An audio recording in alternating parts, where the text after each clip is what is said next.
Hello, I'm Maria Hall Brown, and this is LA Currents.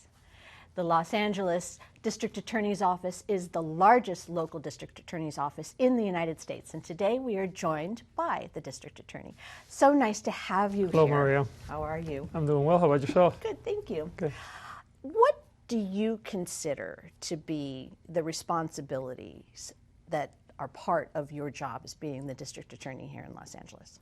Well, there are many, but I would say that the largest part of my work is obviously ensuring that we work with other partners, both in law enforcement, but the community, public health officials, to make sure that we enhance the security and the public health of our community. In doing so, we have a tremendous responsibility to make sure that victims of crimes are being attended to, that we provide trauma-informed care. But we also have a responsibility to the accused. There's a reality, especially in our communities, that over 80% of the people that are accused today will be victims or have been victims in the past. In fact, if you go to our prisons or you go to our jails, when you're talking about women, over 85% of the women that are accused of a crime have themselves been a victim of a crime. Men is usually over 80%. So it's understanding that you have to provide a holistic approach to our work, because if you don't, you continue to create victims in the future. We, as a country, have one of the highest recidivism rates of any industrialized nation in the world, sometimes hovering as high as 70%. And recidivism rate really is a failure rate. That means that these are cases where there is a system intervention and the intervention doesn't work. And that is one of the reasons why I'm pushing so aggressively to start bringing science and data into the way that we do our work to really inform our practices and move away from the things that haven't worked in the past, that have continued to create insecurity in our community. And then on top of all that, we in this nation also face a reckoning time when it comes with the issue of racism.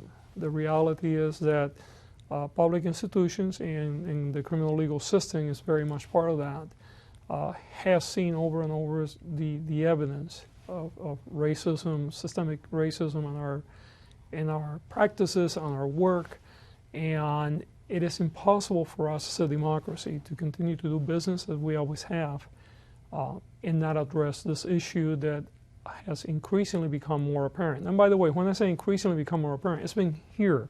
Right. But I think the last year, the murder of George Floyd and others have really brought to bear what probably people in the African American community have known for their entire life. Right. And I believe that part of my job is not only acknowledging that reality, but addressing it so that we start moving in a different direction. The prison system, as you have said before, is not working. But how then does the district attorney's office, when it comes to prosecuting criminal cases, have any impact, with the exception of keeping people out of the prison system? How do you have impact on the prison system? Well, there are multiple ways that we do, right? I mean, one of the things, and I often tell people, I wish if lawyers not only had to swear their allegiance to the Constitution, but we also had to do like medical doctors and take an oath, do no harm, right? So one of the first things that we have to do when we're addressing a case is we have to analyze what would be the best intervention for that case. We have on the one extreme, right, we have very dangerous people, right, that have to be incapacitated, and that in our system means they have to be put in jails and prisons because they are dangerous at that moment. The fact that they're dangerous at the moment in time doesn't mean that they will be dangerous forever. Some people may and other people won't, right? So you have to entertain that redemption and rehabilitation are a component of our work. So when you're creating that intervention, which will lead to somebody being incarcerated, you have to try to project out what kind of opportunities are you going to provide the prison system to have the capacity to provide for rehabilitation so this person may be reintegrated in our community. Another fact that is often not discussed is about 95% of the people that we send to prison are coming back out.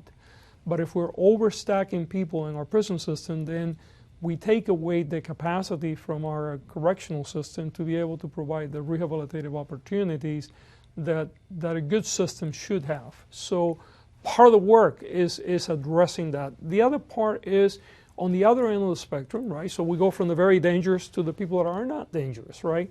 Is what is the right intervention for those people? Do we have mental health issues? Do we have substance dependence? Is there houselessness? Are there other issues on board that actually putting somebody in a concrete box is going to make them worse, right? Are there other interventions? And then you have people in the middle, right, that are neither very dangerous but are not very safe, and we have to be very surgical about the way that we do our work. So while clearly running a prison system is not my job is to make sure that the people that we put there, that we put them in such a condition that the prison system can do their job, and that we avoid putting people in that system that shouldn't go there, because history tells us they're going to actually do worse if they're put in that setting. So you have the option of putting someone in a prison system, but do you have the option of putting is there enough alternates at this moment in time?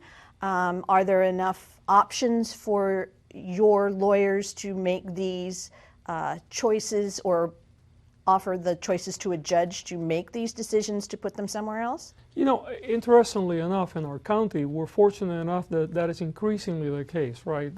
And that was a foresight of the Board of Supervisors. A few years ago, they created the Office of Alternatives to Incarceration, and before that, they created the Office of Diversion and Reentry. These are places where the county has put millions and millions of dollars to provide alternatives to incarceration, or when there is incarceration, to provide a supporting mechanism for reentry. So what we see is there's an evolution of services that increasingly is coming to bear. That was a result of, quite frankly, foresight by members of the Board of Supervisors a few years ago to provide these alternatives.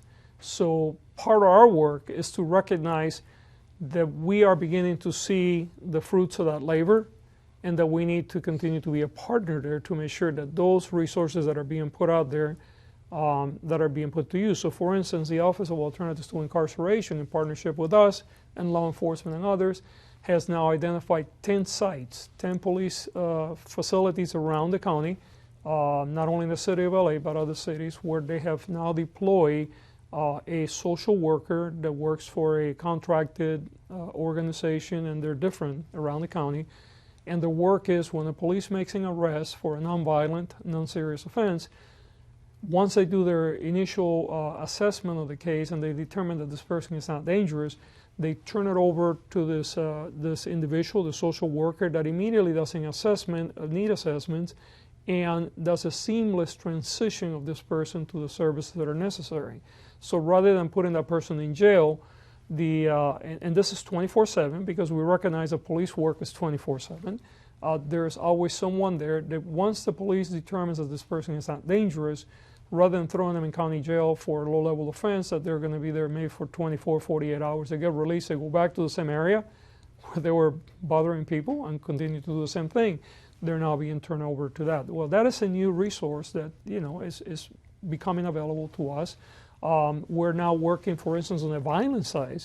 As a matter of fact, today I'm announcing the creation of our community violence reduction program, which is really looking at community violence through a public health lens. So while we're going to deploy prosecutors, and we're going to deploy some of our investigators at police stations, working with the police, but we're also bringing county violence reduction out of the public health department. We're bringing social workers. We are bringing community interventionists, and we're working with community organizations. And the goal there is to look at violence through a public health lens, right? I mean, when you look at cancer, for instance, you look at cancer and you try to address it through a broad spectrum of options. You know, sometimes there's prevention, sometimes there's early treatment, and sometimes, in the worst case scenarios, we have to get into surgical interventions, right?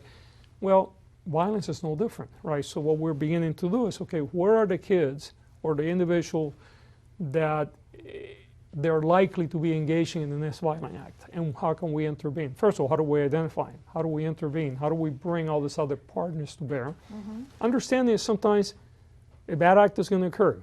someone is going to be harmed, and then an arrest and a prosecution will be absolutely necessary.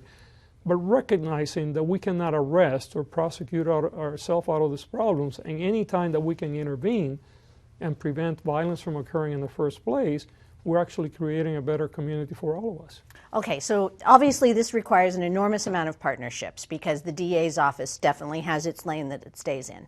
So you're talking about these community partnerships, you're talking about these police partnerships, and you yourself, you know, you were a former policeman, you here in Los Angeles, no less.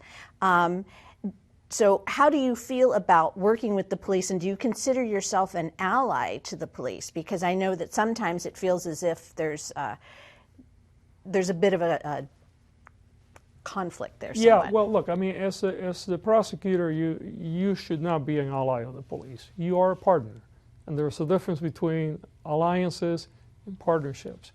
There are lanes where we're going to work together because we need one another, and I consider myself a partner, and the perfect example is when I'm talking about the community violence reduction program, or when I'm talking about, you know, working in this with the alternatives to incarceration, the STEM police stations. But we're also the the gatekeepers of the system, and part of being the gatekeeper is, you know, ensuring that not only police, but, you know, public officials are playing by the rules, and when they're not, that they're being held accountable. And that is a central component of what I get elected to do and what the role of the district attorney's office is. So I think often people feel like you are in a team, and you and the police are on the same team against the world, and that is a dangerous approach. And frankly, that mentality has brought us to where we are today, where in many cases we have lost the legitimacy in front of so many communities. And frankly, that's the reason why I got elected, because too many people felt that my predecessor was in the same team as the police, and that was a mistake. You know, there is an enormous amount of, you know, concern about the victims of any kind of criminal activity, you know, and you yourself have just said that there is that irrevocable, dangerous person that needs to ultimately be put in a place in which they cannot do any more harm. But where is that line between the victim's rights and the criminal's chance for change?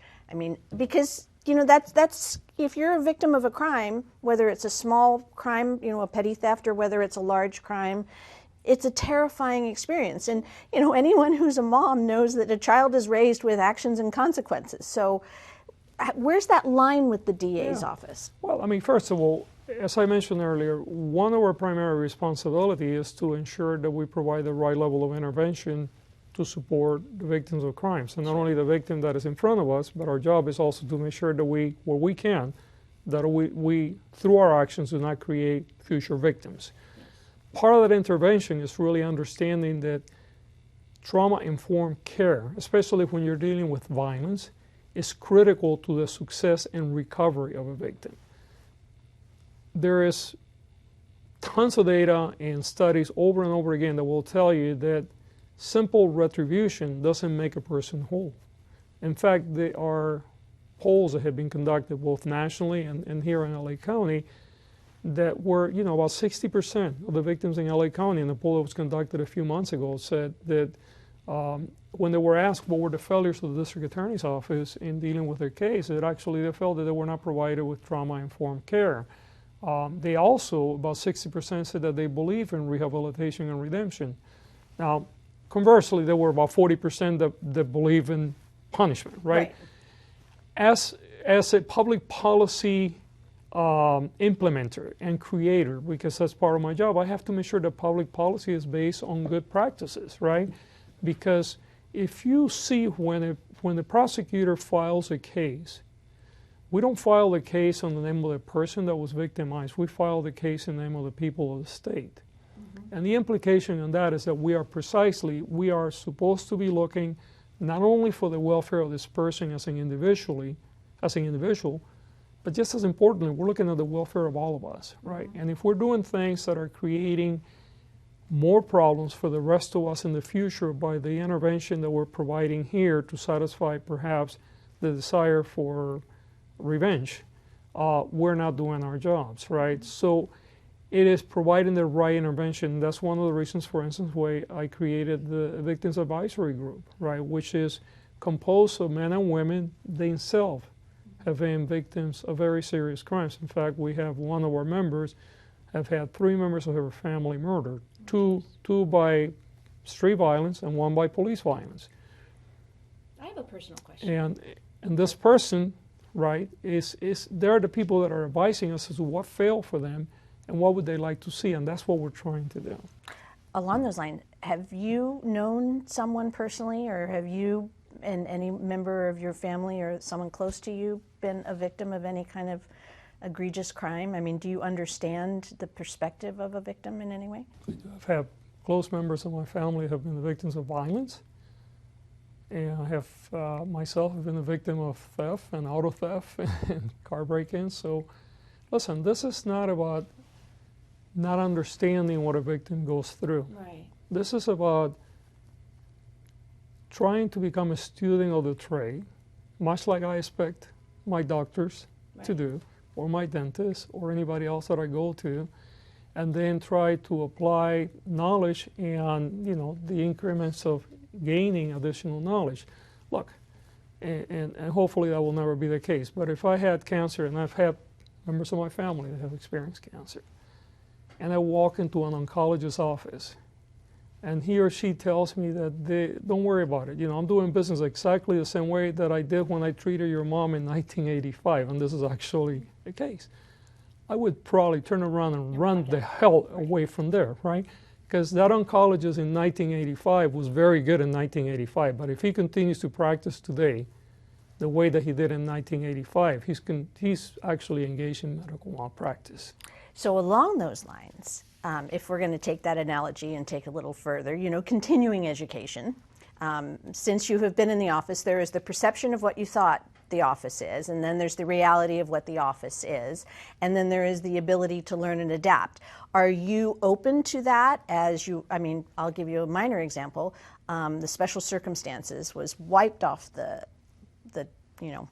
plate to begin with, but then you have progressively, no pun intended, put things back on after, I imagine, thought and contemplation and awareness and things like that. So are you also learning as you are in this position and understanding that things may not have been exactly how you imagined when you showed up, you know, back in January, and you're willing to adapt as time progresses? So let me begin by saying, no, I think as human beings we should be learning every day, right? And if you are not learning every day, you're probably in the safe space all the time. You're not pushing the envelope, right? So there's 2 things. You should be learning every day and you should be making mistakes every day, right? Okay. I tell people that don't make mistakes, they're either liars or they're always staying in a safe place and never accomplishing anything. Obviously mistakes should be controlled mistakes. You should not make the same mistake over and over again.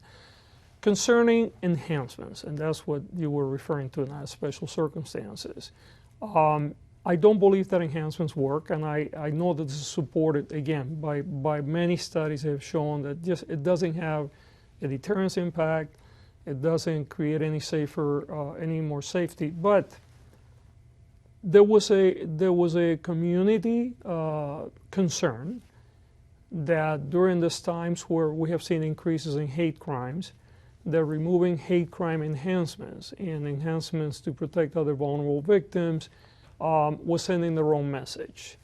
And I had some conversations with some of these community activists. Some of them, quite frankly, were strong supporters of mine. Others were not. And I came to the conclusion during those conversations, and I actually said that publicly, I said, we will bring back the enhancements in hate crimes and vulnerable victims crime for the time being until we begin to work on better solutions. But I also said, look, if hate crime enhancements worked, why is it that hate crimes have been on the increase in the last 4 or 5 years while the enhancements were in place? Right. The reason why hate crimes were going up, even with enhancements, is for 2 reasons. Number 1, enhancements clearly do not work in terms of reducing crime, but we have seen an increase in hate crimes because we have leaders in this country that very openly have stoked fears and have fed the whole concept of hate. And when you have leaders that are stoking the fears and are doing the things that sort of give people a license to be hateful, you're going to have hate. And enhancements and the criminal justice system, by the way, are not going to fix any of that. We need to rewire the way that we deal with our community and the messaging that leaders put out. Do we have a role in the criminal justice system to hold people accountable that cross the line? Of course we do. And that's what I'm doing. Right. Okay. And then along those lines, holding people accountable. I mean, one of the things that you really wanted to do was look at other officer-involved incidents, and you created this panel recently called FACT, F-A-C-C-T. And it doesn't have any ability to make any decisions exactly, but it's feeding information that you need, correct? Right. So what prompted your decision to do that, and how did you choose who was on that panel? And do you feel it's balanced in both directions, and what are you hoping to learn from it? Yeah, so during the campaign, there were three things that I said. Well, I said many things, but concerning police use of force, I said, number one, myself and several others reviewed several police shootings that the prior administration had deemed to be lawful, and they raised concerns for me, and I wanted to make sure they were looked at. And I said I will create an office of a special prosecutor. And the reason for the special prosecutor was plain and simple. The office, meaning my office now, had already reviewed the cases and decided that the cases were lawful. And I didn't think it would be appropriate for me to go back to the same people that decided that this was lawful and sort of take a second look at themselves. So I thought that bringing independence was important, not only for community's sake and transparency, but I think it was even for my own office. So that was one component, and we just recently signed a contract with a gentleman by the name of Lawrence Middleton, who was a former federal prosecutor. In fact, he was a prosecutor in the case of the Rodney King officers in the federal case. And he has signed a contract, and he's going to be looking at some cases. I also said there are over 600 cases dating back to 2012. And why 2012, quite frankly? Because I could go back, to an infinite number, and we just, I picked sort of the 2012 was the year that we landed on. And I said I want to screen those cases and take a second look. And that's going to take a lot of level of resources that we wouldn't have, so we need volunteers. So we did two things. Number one is we developed a partnership with the UCI Law School, their clinic, and they're using their professors and students are doing sort of the first screening of these cases. And then we're going to put a community group that is going to be composed of people in law enforcement, and we have 3 former chiefs of police there, people that have been touched by police violence, and civil rights lawyers. And that group is working in conjunction with the clinic and is headed, by the way, by a former federal prosecutor who has a lot of experience in civil rights work. And so that group is looking at cases, and they will, when they see cases that they believe that there is either newly uncovered evidence or evidence that was overlooked by my office during their initial review, and that they think that actually rises to the level that should be taking a second look, they will provide those cases with me with some recommendations, and it will be up to me at the end of the day to decide whether we can move forward or not. So that's the second component. The third component is I said that we will enhance our capacity inside the office for looking at these cases moving forward. So we have sort of the community input going back. We have the special prosecutor looking at specific cases. Moving forward, I put a new manager in that unit. We have added resources, and we'll continue to add resources to that unit to make sure that we can do that work better. I have to tell you also, and I said that very publicly, is that my goal eventually is to get the district attorney's office out of this business. I believe that for transparency and credibility issues, in many communities, people do not believe that the district attorney can do this work fairly, because many people, again, believe that the district attorney is too closely entangled with local policing. And to that end, I'm hoping that perhaps in the next year or two that we'll create state legislation that would allow counties, if they so desire, to create a separate office to investigate and, if necessary, prosecute cases involving police criminal conduct on duty and take that work completely away from the district attorney's office. Okay.